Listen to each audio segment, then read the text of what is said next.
Okay, so imagine this. You are walking down a street in China, minding your business, and somebody just throws a full bucket of water on you. And instead of being angry, you are supposed to smile and say thank you, because that means good luck is coming your way. I am not joking.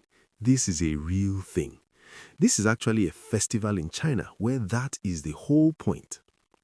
My name is Barley Smith China, and if you are new here, welcome. I am your guy on the ground here in China, and today we are talking about one of the most interesting, most colorful, most underrated festivals you probably have never heard about, the Water Splashing Festival, Pō Shuǐ Jié. That is how you say it in Chinese.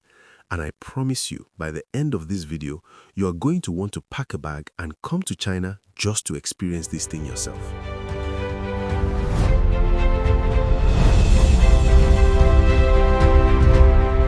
Now, let me be honest with you.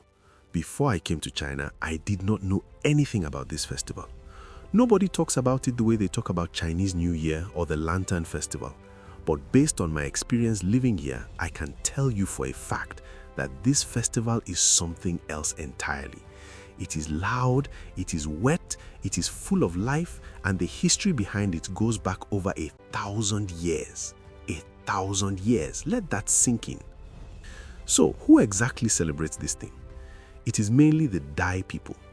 The Dai are one of China's ethnic minority groups, and they live mostly in Yunnan Province in the southwestern part of China.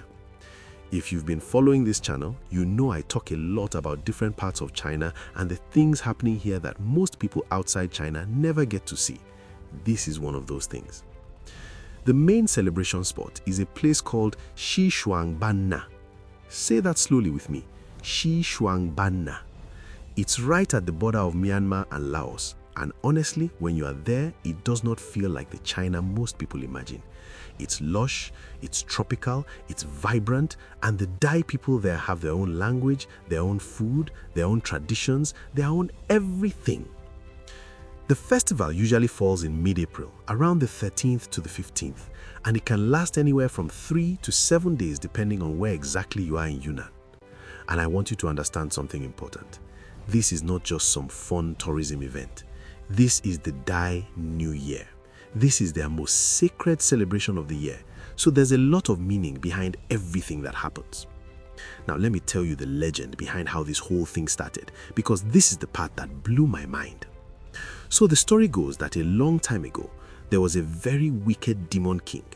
This man was terrorizing the community, doing all kinds of harm to people, and nothing could stop him.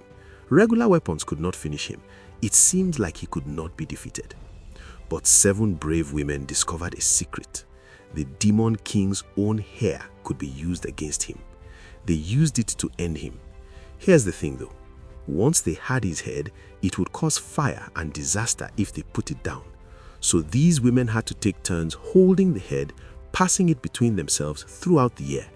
And each time they passed it, they would splash water on each other to wash away the impurity, the bad energy. Over time, that act of cleansing became a tradition. It became a festival. And today, hundreds of thousands of people splash water on each other every April to honor that story and to welcome a new beginning. Do you understand what I'm saying? The thing is, water in Dai culture represents purification. It represents blessings.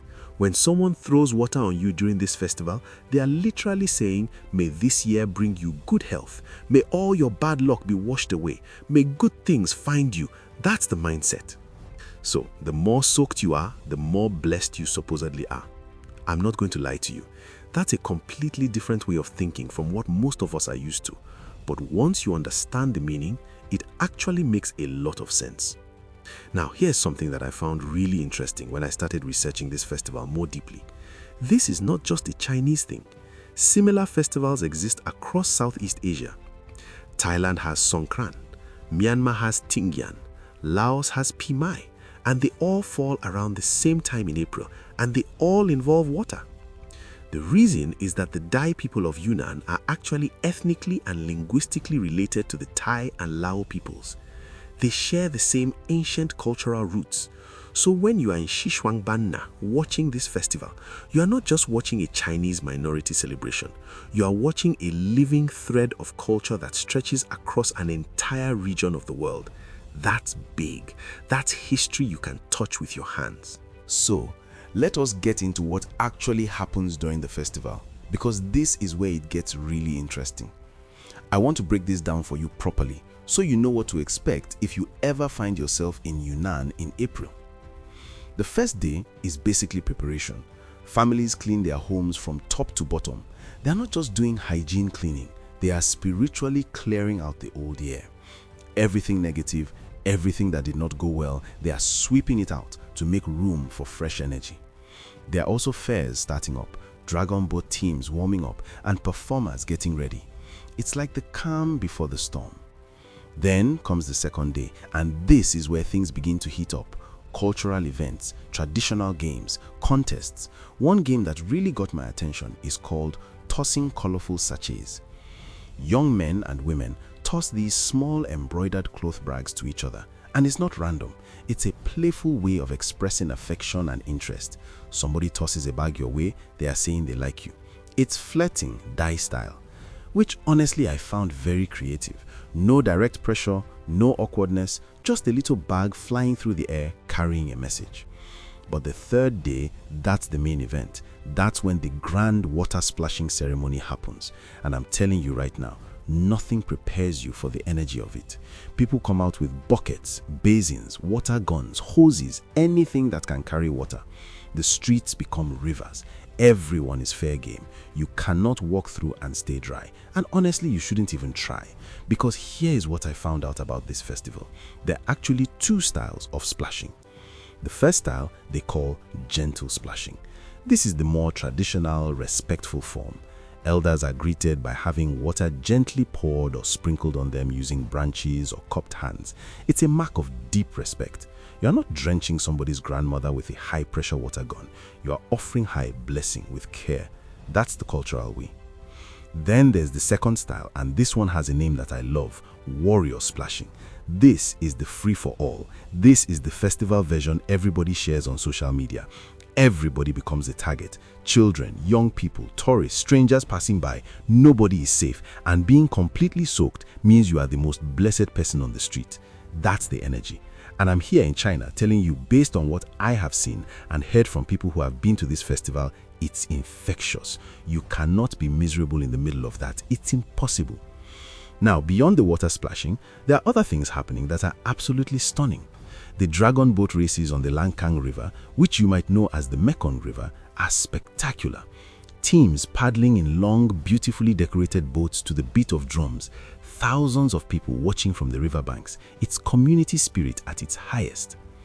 And then at night, this is the part personally I think is the most beautiful. Thousands of paper lanterns get released into the sky. They're called Kong Ming lanterns, named after an ancient Chinese strategist called Zhuge Liang. These glowing lanterns rise slowly into the dark sky, each one carrying a wish or a prayer. I'm not going to lie to you, even describing it now gives me a certain feeling. Thousands of lights floating upward in the night with fireworks going off below. That's a moment you don't forget. Inside the temples during this period, devout Dai Buddhists are washing Buddha statues with clean, scented water. This is a sacred act, not a fun activity. This is them honoring their faith, starting the new year with reverence. So while some people are doing warrior splashing on the streets, in the temples it's quiet, it's peaceful, it's spiritual. And that balance, the sacred and the joyful existing side by side, that's what makes this festival feel so complete. You also cannot talk about this festival without talking about the food. This is something my people will appreciate. The Dai cuisine during this festival is something else. Bamboo rice, sticky rice cooked inside bamboo tubes, grilled fish seasoned with lemongrass and local herbs, sour and spicy soups that hit different from anything you've tasted before, fermented tea leaves eaten as a snack, rice wine shared among families. The thing is, food is always how a culture truly shows itself. And Dai food tells you that these are people who live close to nature, who know how to draw flavor from simple, honest ingredients. And of course, you have the Peacock Dance, Dai cultural performers in the most elaborate, glittering costumes you've ever seen, moving gracefully in a way that mimics the peacock, which is a sacred bird in Dai tradition. The elephant foot drum is beating, bamboo flutes are playing, and the whole atmosphere is alive in a way that is hard to explain with words alone. You just have to be there. Now, this is where I want to say something that many people don't fully appreciate. By the way, this is Barley Smith, China, and I want you to hear this clearly. The Water Splashing Festival was included in China's National Intangible Cultural Heritage List in 2006. That means the Chinese government officially recognized and committed to protecting this tradition. Because the truth is, as China modernizes, a lot of minority cultural practices are at risk of fading. So the fact that this one is being preserved, promoted, and celebrated at scale, that's actually really important. Now let me talk about how this festival has evolved in modern times, because this is the part that is really going to surprise you. What started as a community tradition for the Dai people in the jungles of Yunnan has now become one of the biggest tourism events in all of China. Jinghong City, which is the capital of Sichuanbana, becomes completely transformed during the festival period. We are talking hundreds of thousands of tourists descending on this city all at once. Mass water splashing in public squares, cultural parades, international folk art performances, ecotourism, river cruises. And the numbers are staggering. In 2025, videos of the festival got over 1,300,000,000 views online. 1,300,000,000. That is not a small thing. That tells you how much appetite the world has for authentic, joyful cultural experiences. This year, Dehong Prefecture alone generated the equivalent of almost $100 million just from tourism during the festival period. Just from one part of Yunnan. So if you are someone who thinks about business and opportunity the way I think about it, this is also a massive economic story. Hotels, food vendors, traditional costume rental shops, transport operators, water gun sellers, everybody eats during this period. That is what a thriving cultural economy looks like. One thing I also want to highlight is that the festival is actually staggered across different cities in Yunnan. They do not all celebrate on the same days. Some of this is because different Dai communities follow slightly different calendars, but the local government also deliberately spread the dates to manage crowd flow and extend the tourism season. So if you miss it in one city, you might still catch it in another. Practical thinking. Now, I have to give you some real talk because that is what I'm here for. If you are planning to attend this festival as a visitor, there are some things you absolutely need to know. First, dress smart.